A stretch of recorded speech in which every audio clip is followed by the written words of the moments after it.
How to Win Friends and Influence People by Dale Carnegie, an animated visual book summary by Alexander Sandalis. Chapter 2: A Sure Way of Making Enemies and How to Avoid It. If you tell somebody they are wrong, do you make them want to agree with you? No, usually never. For you have struck a direct blow with their intelligence, judgment, pride, and self-respect that will make them want to strike back. But it will never make them want to change their minds. You may hurl at them all the logic and knowledge that you can suffice, but you will not alter their opinions, for you have hurt their feelings. Never begin by announcing, "I'm going to prove so-and-so to you." That's tantamount to saying, "I'm smarter than you are, and I'm going to tell you a thing or two and make you change your mind."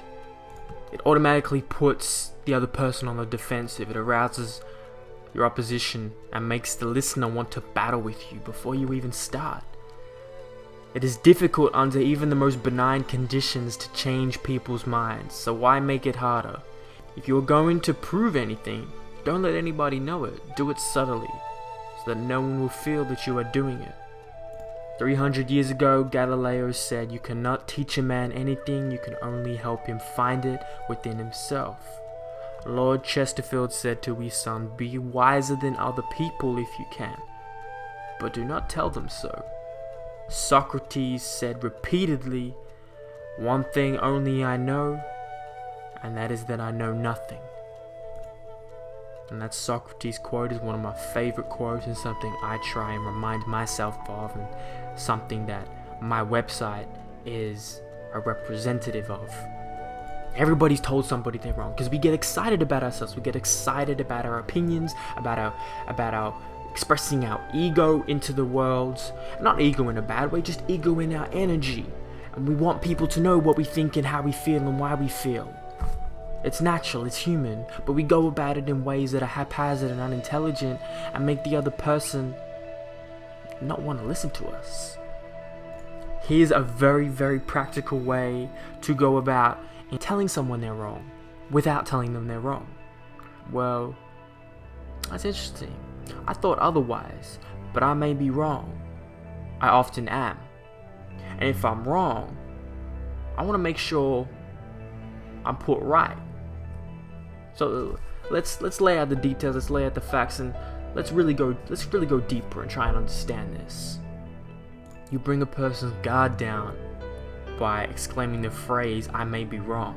It's something people don't hear often. You have to humble yourself to say that phrase firstly, because if you don't say it genuinely, people are going to look past it. People won't believe you. Now, I need to be the first one to say that. I need to be the example. In every single video you watch of mine, there are going to be things that contradict each other. There are going to be opinions that are wrong, facts that are wrong. I'm going to be wrong many times, and in the future, I'm going to mention that, I'm going to correct it. And then I'm going to be wrong again when I try and do those things. I don't have a problem in saying that. Now, what's a practical situation that you could apply it to? Well, what if you work with customers? Which, if you own a business or you work for somebody, it's very, very likely that you do. Okay? And you have customers complaining to you, you have customers coming to you for issues and problems. And the customer believes they're right. And they come to you angry, they come to you with their problems that you have to fix. And you think they're wrong, but you know that's not the best way to go about it. So maybe saying something like, "Our company has made a lot of mistakes that I am honestly ashamed of, that I feel bad about. And we may have made one of those mistakes with you. And so tell me about it. Let's try and fix this, because this is an issue and we need to resolve it." By saying something like that, you immediately disarm the person, because you bring down that guard. They're not used to hearing things like that. They're not used to hearing people claim responsibility for their actions. Most people want to run away from their actions. That most people don't want to claim responsibility because there's a quality, there's something difficult and challenging about claiming responsibility. So to be so understanding and empathetic will do a lot more positive than you can imagine. Here's the reality. Few people are logical. Most of us are prejudiced and biased. Most of us are blighted with preconceived notions, with jealousy, suspicion, fear, envy, pride. And most citizens don't want to change their minds about their religion or their haircut or communism or their favorite singer. So if you're inclined to tell people they are wrong, please come back here and read and watch this every morning. We sometimes find ourselves changing our minds without any resistance or heavy emotion, but if we are told we are wrong, we resent the imputation and harden our hearts. We are incredibly heedless in the formation of our beliefs, but find ourselves filled with an illicit passion for them when anyone proposes to rob us of their companionship. It is obviously not the ideas themselves that are dear to us, but our self-esteem which is threatened. Because the little world my is the most important one in human affairs. It doesn't matter what it is, my dinner, my dog, my house, my father, my country. We resent the imputation that our watch is wrong, that our car is crap, that our pronunciation of a word is wrong. We like to continue to believe what we have been accustomed to accept as true, and the resentment aroused when doubt is cast upon any of our assumptions leads us to seek every manner of excuse for clinging to it. The result is that most of our so-called reasoning consists in finding arguments for going on believing as we already do. James Harvey Robinson.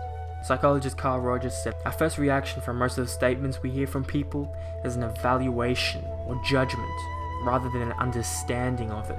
When someone expresses a certain feeling, attitude, or belief, our tendency is almost to put a label on it. Yeah, that's right. No, that's stupid. That's weird. That's unreasonable. That's not nice." Very rarely do we permit ourselves to understand precisely what the meaning of this statement is to that other person, to implore empathy. Because that's what understanding is. Understanding another human being is imploring empathy. The main points are as follows. Be more tactical about what you believe in. Don't be so headless with the information you absorb and believe, because it can be wrong at any time. Our world is constantly changing. We have to constantly adapt. So don't be so stubborn as to think that what you believe in today will be what you believe tomorrow. Everything is changing. Don't wrap your self-esteem around your beliefs, because what happens when someone challenges your beliefs? Your self-esteem is sacrificed in the process. Find merit in everybody's point of view, because everybody has something of value, has a perspective that is right to them. Principle 2. Show respect for the other person's opinions. Never say you're wrong. If you've made it this far through the video to the end, thank you so much. I appreciate you more than you know. It's really important to me that you follow me on social media, but only if you actually intend on watching and or reading the content I produce.